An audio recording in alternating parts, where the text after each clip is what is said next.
8:45. This is the Sri Lanka Broadcasting Corporation. Here is the news edited by Catherine Pereira and read by Indrani Senanayake. The headlines. The government has made a future plan to bring in the Corruption Eradication Act. The Railway Department says that operational activities on the Trincomalee railway line have been restored. The National Lotteries Board has earned an income of 3 billion rupees for the first time in its history. So far, 23 ships carrying coal needed to generate electricity at the Norachole Lakvijaya coal power plant have arrived in the island. The Consumer Affairs Authority begins market raids and investigations for the upcoming festive season. A female hacked to death days after murder of preschool teacher. In foreign news, Ukraine to export electricity again after months of Russian attacks. Parliamentarian Professor Ranjit Mandara says that the government has made a future plan to bring in the Corruption Eradication Act. Bribery, corruption and malpractices will be eradicated by implementing this act. He made these remarks at a media briefing held in Kandy. The Railway Department says that the operational activities on the Trincomalee railway line have been restored. The operational activities were suspended from Galloya to Trincomalee due to a derailment which occurred yesterday. The National Lotteries Board has earned an income of 3 billion rupees for the first time in its history at a time when the private and state sectors in the country were faced with many political and economic challenges. Chairman of the board, Ajit Gunaratne, said that measures will be taken to develop the Lotteries Board and its future activities under brand name the Development Lotteries Board. So far, 23 ships carrying coal needed to generate electricity at the Norachole Lakvijaya coal power plant have arrived in Sri Lanka, and the 23rd ship is currently unloading its coal shipment. The manager of the Norachole power plant, Nalaka Vijayakon, said. The official said that at present there's a stock of about 380,000 metric tons of coal reserved for power generation. These coal ships are unloading at the Puttalam harbour, and the coal will be transported by barges from there to the Lakvijaya power plant site in Norachole.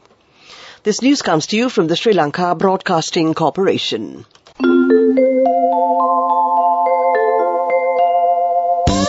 People's Bank Excelsior. Live the life you want.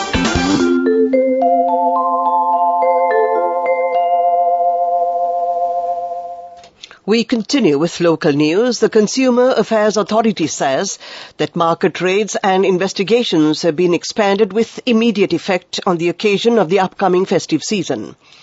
Investigating officers as well as special investigation teams have been deployed for duty covering every day of the week in the authority's offices established in every district of the island. Accordingly, the Consumer Affairs Authority has carried out 151 raids yesterday. 51 of them are raids regarding egg sales. Nearly 1,250 raids have been conducted so far under the program implemented by the Consumer Affairs Authority for the festive season.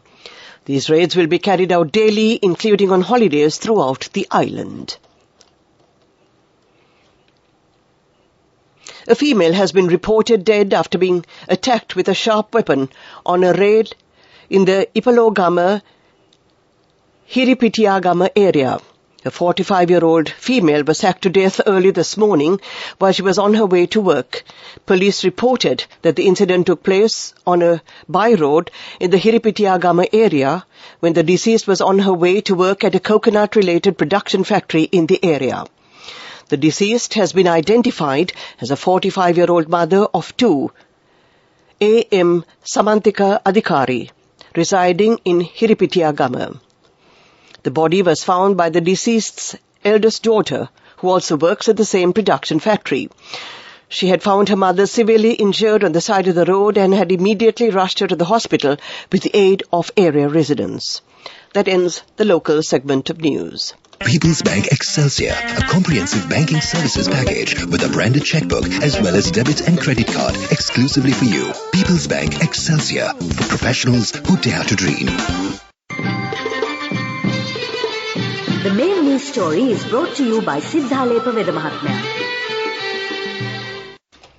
The central bank says that Sri Lankan migrant workers have sent $1,413.2 million as remittances from January to March this year. When compared to last year, there is an increase of 80.6%.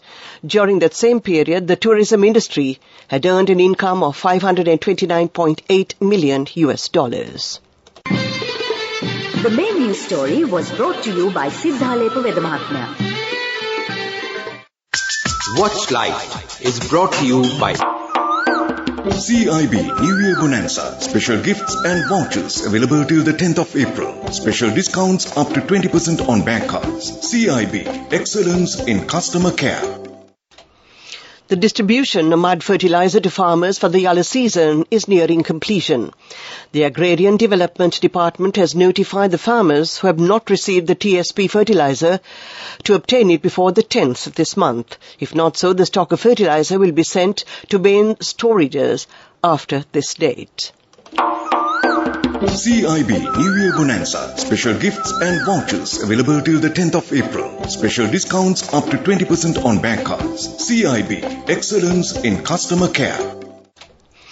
Now take a look at world news, the headlines. Ukraine to export electricity again after months of Russian attacks. Israel strikes Lebanon and Gaza after major rocket attack.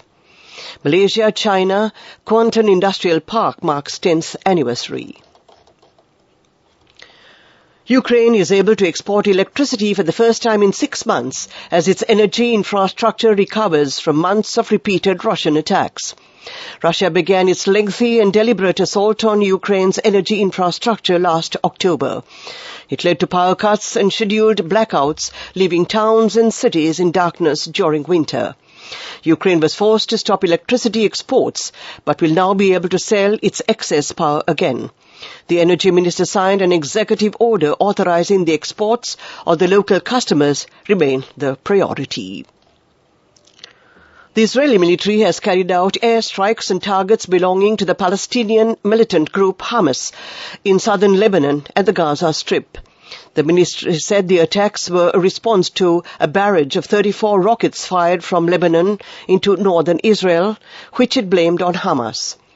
Militants in Gaza fired dozens of more rockets after the strikes began. Tensions are high following 2 nights of Israeli police raids at the Al-Aqsa Mosque in Jerusalem earlier this week. The raids triggered violent confrontations with Palestinians inside the mosque, which is Islam's third holiest site, and caused anger across the region. The Malaysia-China Quantum Industrial Park, the first industrial park jointly developed by Malaysia and China, marked its 10th anniversary yesterday. Delivering a speech during the celebration, Liu Ning, Secretary of the Autonomous Regional Committee of the Communist Party of China, said that the event will surely inject new impetus into deepening the practical cooperation between China and Malaysia and create new opportunities. He also said that Guangxi is willing to cooperate with friends from Malaysia to seize the opportunities to joint construction of the Belt and Road and Regional Comprehensive Economic Partnership Agreement to deepen cooperation with Malaysia exchanges. To end this bulletin of world news, the headlines again. Ukraine to export electricity again after months of Russian attacks. Israel strikes Lebanon and Gaza after major rocket attack.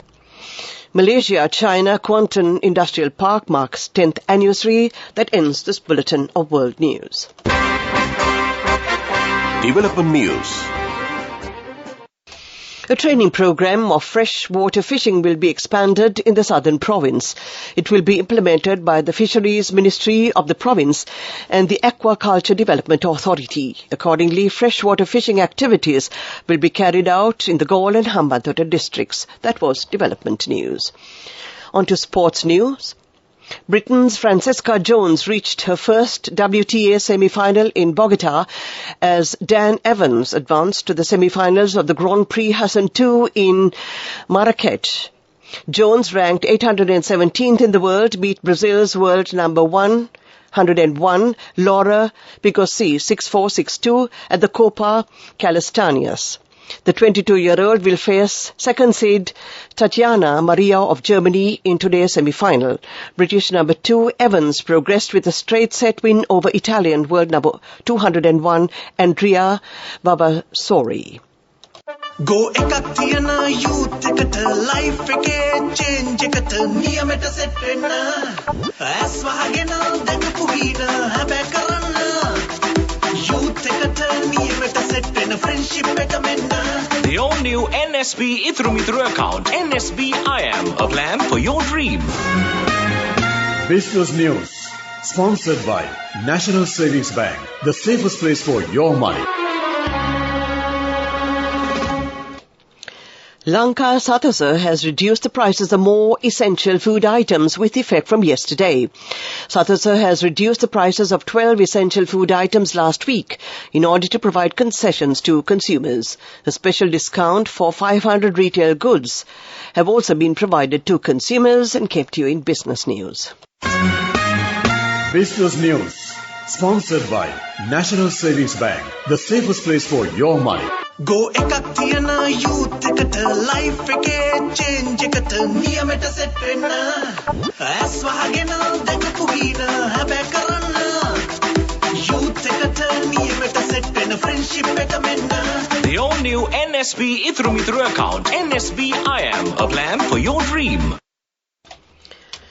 A program has commenced to cultivate palmyra and related products in the Mirijavilla area in Hambantota. This program is being initiated by the Palmyra Development Board. These products will be sold to local and foreign tourists. That was Economic News. Weather report. Finally, we take a look at the weather report. Showers or thunder showers will occur at a few places in the western Sabaragamuwa and southern provinces during the afternoon or at night. On the apparent northward relative motion of the sun, it is going to be directly over the latitudes of Sri Lanka during the 5th to the 15th of April this year. The nearest areas of Sri Lanka over which the sun is overhead tomorrow is Madampe, Kohilapokana, Kai Kavala, Nilambe and a few other areas at about 12 noon. To end tonight's news broadcast, the headlines again. The government has made a future plan to bring in the Corruption Eradication Act. The Railway Department says that operational activities on the Trincomalee railway line have been restored. The National Lotteries Board has earned an income of 3 billion rupees for the first time in its history. So far, 23 ships carrying coal needed to generate electricity at the Norachole Lakvijaya coal power plant have arrived in the island. The Consumer Affairs Authority begins market raids and investigations for the upcoming festive season. A female hacked to death days after murder of preschool teacher. And in foreign news, Ukraine to export electricity again after months of Russian attacks. To end tonight's news broadcast, that ends tonight's news broadcast. The time reads 2 minutes to 9 o'clock. This is Radio Sri Lanka. Very, very good evening to you, Mario.